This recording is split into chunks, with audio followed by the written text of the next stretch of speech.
Vėjas kedena plaukus. Taip. Mano irgi. Kaip tas pirmas krikštas, kaip sekėsi? Sunku, bet labai įdomu.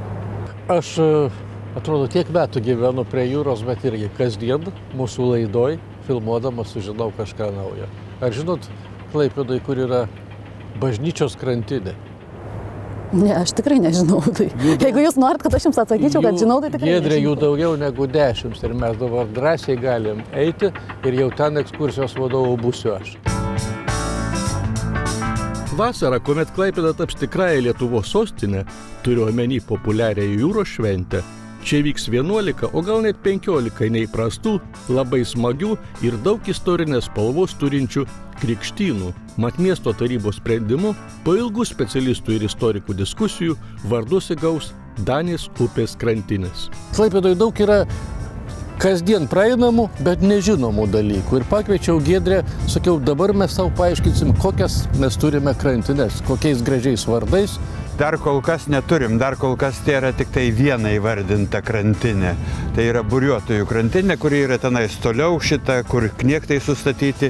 Kiek iš viso tokių pavadinimų? Pavadinimų kol kas mes apsiribojom dar iki tilto, kur eina prie mokyklos gatvės, iki to tilto. Paskui jau toliau žiūrėsim į ateitį kitus pavadinimus. Čia mes stovim dabar šitą krantinę va čionais iki šitos vietos, nuo anos pusės čia yra šiaurinis ragas. Jisai istoriškai ir šiaurinis ragas ir buvo. Iki čionais ir toj pusėj čia yra pietinis ragas. Toliau pereinam, va čionais truputėlį į priekį, lygi tilto bus senosios muitinės, kadangi istoriškai čia buvo senoji muitinė. Dar tarpukario Lietuvoje ir prieš Lietuvos atgavimą, prieš Klaipėdos prijungimo prie Lietuvos. Kitoj pusėje čionais yra čia žvejų krantinė. Taip sakome dabar, tačiau metų metus visos tos krantinės buvo bevardės ir žinoma bespalvės. Seniai pavadinimai buvo praktiškai ištrinti 45 metais. Bet tą idėją atgaivinti arba prikelti atgimė visai neseniai. Bet tai čia yra istorikų iniciatyva vis tik tai? Ta iniciatyva iš tikrųjų išplaukė iš jūreivių. Jūreivių sąjungos nariai sako, kad visos krantinės svarbios, bet istoriškai svarbiausioji karališkoji. Mažai kas žino, kad Klaipėda 1807 metais sausio 8 ir nuo šitos datos metus laiko buvo Prūsijos sostinė.